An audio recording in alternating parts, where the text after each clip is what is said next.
வணக்கம் நண்பர்களே. அது 16ஆம் நூற்றாண்டு. மன்னராட்சி, வீரம், காதல் என புகழ்பெற்ற அந்த காலத்துல ஒரு மறைக்கப்பட்ட மர்ம கதை இருக்குது. இன்னும் அந்த பழைய கோட்டையோட பகுதியில செல்பவர்கள் ஒரு பெண்ணோட அழுகுரல் கேட்பதாக சொல்றாங்க. இது வெறும் காற்றா, இல்லை தீராத காதலால் அலைந்து கொண்டிருக்கும் ஒரு ஆத்மாவா? வாங்க, 16ஆம் நூற்றாண்டின் அந்த பயங்கரமான காதல் கதைக்கு செல்வோம். இது நடந்தது 1570களில தமிழ்நாட்டுல ஒரு சிற்றரசு. அங்கு இளவரசி மீனாட்சி மற்றும் தளபதி விஜயன் ஆகிய 2 பேரும் ஒருத்தருக்கொருத்தர் உயிருக்குயிராக காதலித்து வந்தாங்க. ஆனால் அவர்களின் காதலுக்கு தடையாக இருந்தது அந்த நாட்டு மன்னரின் அதிகார திமிர். இப்போ மீனாட்சியும் விஜயனும் பேசிக் கொண்டிருக்காங்க. இப்ப மீனாட்சி என்ன சொல்றாங்கன்னா, விஜயா, என் தந்தை நமது காதலை ஒருபோதும் ஏற்க மாட்டார். நாளை உன்னை ஒரு தூர தேசத்துக்கு போருக்கு அனுப்ப திட்டமிட்டிருக்கிறாரு. இது நம்மை பிரிக்க இருக்கும் சதி அப்படின்னு சொல்றாங்க. அதுக்கு பதிலுக்கு விஜயன் என்ன சொல்றாருன்னா, அஞ்சாதே மீனாட்சி, இந்த போர் முடிந்து நான் வெற்றியுடன் திரும்புவேன். அப்போது உன்னை மணம் முடிக்க உன் தந்தையிடமே அனுமதி கேட்பேன். என் வாள் உனக்காகவே சுழலும் அப்படின்னு சொல்றாரு. அதுக்கு மீனாட்சி என்ன சொல்றாங்கன்னா, சரி, எனக்கு வாக்கு கொடு. நீ திரும்பும் வரும் வரை நான் இதே பழைய வேப்ப மரத்தடியில உனக்காக காத்திருப்பேன்.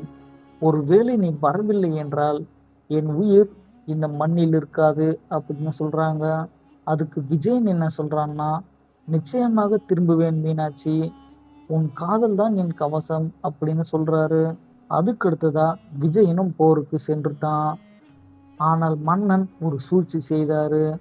போர்க்களத்துல விஜயன் இறந்து விட்டதாக பொய் செய்திய மீனாட்சியிடம் பரப்பினான். துரோகத்தால மனம் உடைந்த மீனாட்சி தான் கொடுத்த வாக்கின்படி அதே வேப்ப மரத்தடியில உயிரை விட்டாள்.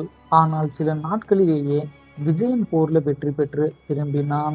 அவன் கண்டது மீனாட்சியின் சடலத்தை அல்ல, அவளுக்காக கட்டப்பட்ட ஒரு கல்லறை மாடத்தை. அதிர்ச்சியில் உறைந்த விஜயன் மீனாட்சியின் கல்லறையின் முன் அழுது கொண்டிருந்தான். அப்போது காற்றுல ஒரு மெல்லிய குரல் கேட்டது. மெதுவான சத்தத்துடன் விஜயா, விஜயா என கேட்டது. விஜயன் திடுக்கிட்டு திரும்பி பார்த்து, யார் அது, மீனாட்சியா அப்படின்னு கேட்கிறாரு. இப்போ ஆத்மாவா வந்த மீனாட்சி என்ன சொல்றாங்கன்னா, நான் உனக்காக காத்திருப்பேன் என்று சொன்னேன் அல்லவா விஜயா, இப்போது நாம் இருவரும் சேர இந்த உடல் தேவையில்லை, வா என்னுடன் அப்படின்னு சொல்றாங்க. அடுத்த நாள் காலையில விஜயனும் அதே இடத்துல மர்மமான முறையில இறந்து கிடந்தாரு.